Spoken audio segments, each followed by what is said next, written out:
Mais que s'est-il réellement passé avec les annonces de Donald Trump et les marchés financiers? Reste bien jusqu'à la fin de la vidéo parce que je vais essayer vraiment de t'expliquer tout de bout en bout. Alors tout d'abord, je pense que vous l'avez vu passer, mais Donald Trump a annoncé ses tarifs douaniers la semaine dernière dans une conférence de presse, donc avec le tableau populaire que vous avez sûrement dû voir passer sur TF1 ou même sur un autre média. Donc voici les nouveaux tarifs douaniers appliqués aux différents pays que vous voyez à gauche. Alors ce que j'en pense, c'est tout à fait inédit comme annonce de la part du président américain de mettre des tarifs douaniers aussi élevés parce qu'on n'en avait jamais connu ça auparavant. Et le fait qu'ils veuillent engendrer une guerre commerciale par la suite avec l'augmentation considérable de ces tarifs douaniers, ben, pour moi, c'est juste de la manipulation de marché. Moi, je pense réellement qu'il va revenir sur sa décision par la suite, ce qu'on verra aussi plus tard dans cette vidéo, ce qui s'est réellement passé. Donc voilà. Donc à la suite de ces annonces des tarifs douaniers, donc les marchés boursiers, comme je vous l'ai dit, ont totalement craché.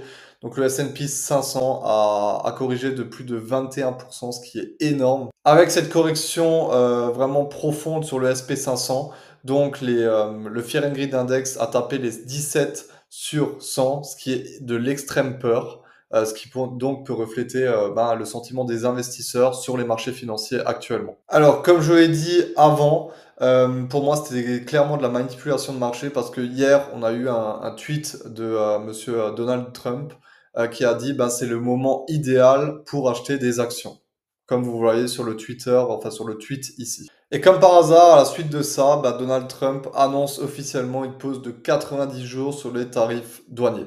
Donc les marchés ont très très bien apprécié et le SP 500 a pris dans la journée d'hier environ 7,5%. Alors pour parler maintenant de Bitcoin, donc nous sommes revenus après l'annonce de ces tarifs douaniers sur notre premier arrêt du retracement, donc du grand mouvement haussier depuis le bottom de 2022.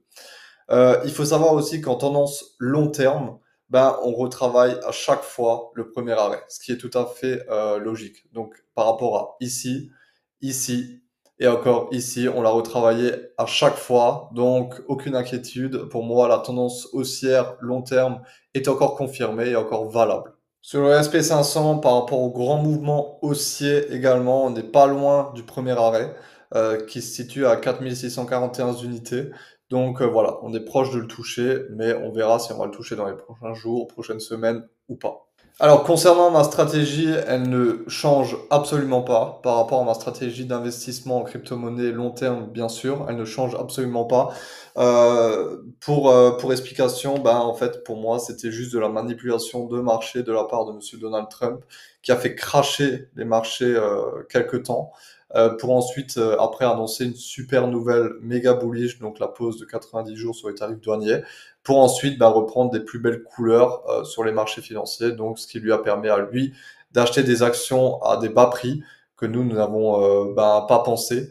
Et voilà, ça a repris directement par la suite. Donc attendons voir par la suite si la Fed va également baisser ses taux. Ça va être aussi un indicateur très très puissant de hausse, enfin de continuation haussière ou de continuation baissière.